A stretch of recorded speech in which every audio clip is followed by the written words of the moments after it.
my opinion, postcolonial studies and postcolonial theory can be one of the most useful tools in understanding, speaking about, and in advocating for Palestine and Palestinian cause. Let us explore it a little further. Now, if you have watched my videos on postcolonialism and postcolonial theory, one thing that comes across pretty clearly in pretty much the entire oeuvre of writings about postcolonialism and postcolonial theory is that the primary concern of postcolonial studies is how the European colonialism unfolded and how the natives responded to it, how they coped with it, what kind of resistance strategies did they use. So, overall, then, in postcolonial studies, the main concerns are from the contact phase of natives with colonizers, the struggles during the contact phase, and then the struggles after colonialism, physical occupation of colonial lands ends. All of these form part of, in one way or the other, of postcolonial studies. Another important aspect of postcolonial studies is to retrieve silenced histories or silent knowledges that the colonizers might have altered, obliterated, or silenced, and then juxtapose them with the mainstream, normalized, and accepted forms of knowledges. Now, if we take just these brief insights from postcolonial studies, that it studies the impact of colonialism on native cultures, it studies what the natives do in forms of resistance and what the colonizers do in terms of controlling the native populations, and then what happens after the colonizers leave. In all these phases, postcolonial studies gives us the theoretical tools to study the interaction between the colonizing forces and people who are colonized. Now, with that knowledge, we can study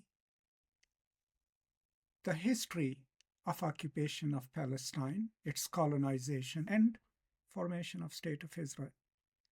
But then we can also study how Palestinians develop and articulate their individual cultural identities within that colonized space. But first and foremost, what we will learn if we study the Palestinian struggle from a post-colonial perspective, what we will acknowledge immediately is that it is a colonial situation. There is a power, a nation state that was created in 1948 called Israel.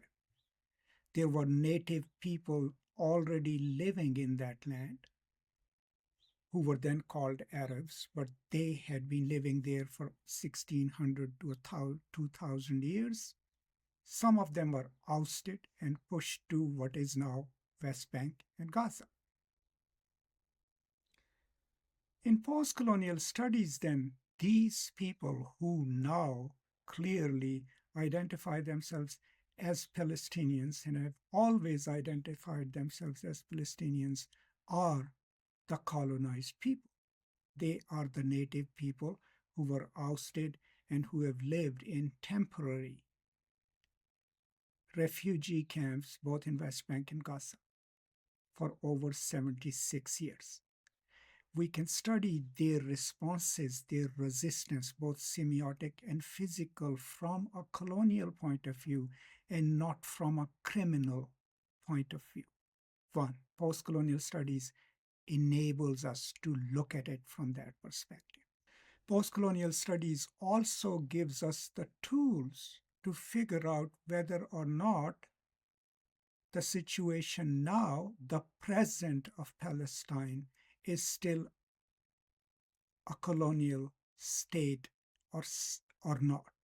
We know there is an occupying force, let's say in West Bank. They have total control over the territory in terms of military incursions, arrests, and incarceration of Palestinians in the occupied West Bank. That is, you cannot term it any other way other than colonial presence of a military force. And this is not benign presence of a peacekeeping force.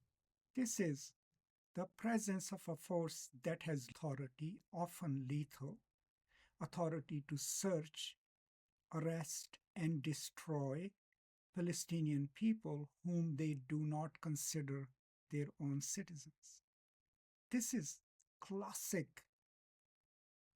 colonial situation. Now we know that postcolonial studies has various modalities, various ways of thinking about the colonial experience. One of them, of course, is settler colonialism.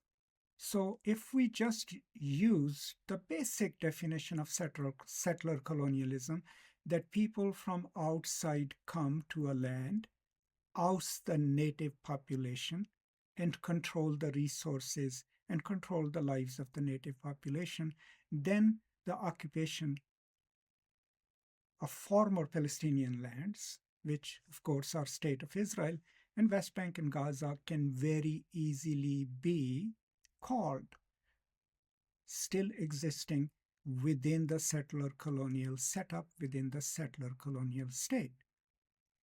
Now, it goes without saying that Israel has its own narratives of nationalism, right? Some of them are that God promised them this land. I am no one to challenge that on religious grounds. I live in today. And from today's point of view, if we look at it from postcolonial theory perspective, no matter what their originary narrative is and how they repeat it and tell it to each other, the situation on ground is a colonial situation. So to sum up, if we knew a little bit of postcolonial theory, just that part of it is about speaking about colonization of a land and a people by another power. That part of it is articulating, retrieving, and writing about the way the colonized have talked about their experience or the way they have resisted,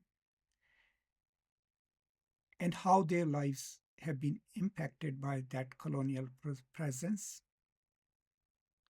We can take all these knowledges and study what has happened to Palestinians as individuals and as groups after 1948. And then we can also study how, when, and in what way have they resisted, how have they tried to maintain a stable collective identity with different permutations, and how have their writers and poets written about it. More importantly, we can then understand the present condition within the colonial logic, and not as simplified version of Israelis good and Palestinians bad. If we see it as a colonial situation with classic colonial institutions still intact, then postcolonial theory can help us understand the situation better and maybe help us find better solutions. So if Israel acknowledged, if the American politicians acknowledge that what's happening in Gaza and what's happening in Palestine is a colonial situation, then the remedies that they offer, part of that remedy would be to figure out a peaceful way of undoing the colonial presence of Israeli armed forces in Palestinian territories. Part of it would also convince them to think of Palestinians not as these unaffiliated, loose group of people without an identity, but as a group of people who, because of their shared history of eviction and colonization and articulated history of they seeing themselves as Palestinians, Postcolonial theory can enable people to see them as a nation.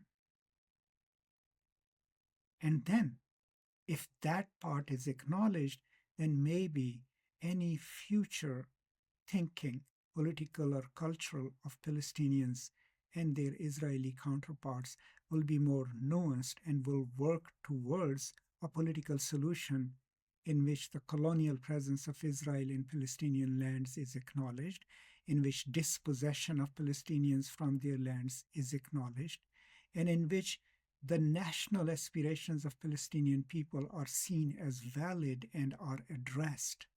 And that way, postcolonial theory will enable us to think through the Palestinian struggle differently and maybe help the politicians and policymakers see it and think about it differently as well.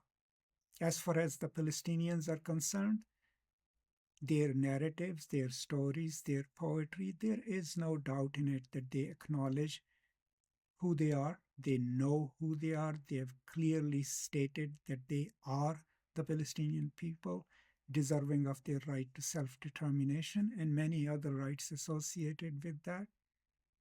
All we need to do, you, me, and everyone else, is to use a little bit of post-colonial studies knowledge to clearly understand the nuanced nature of the Palestinian struggle. That's all. I hope this is useful to you. Please let me know in the comments what you think. I'll be back with more. I hope you stay safe, stay strong, take care of each other, and I will now see you next time. Until then, as always, peace and love.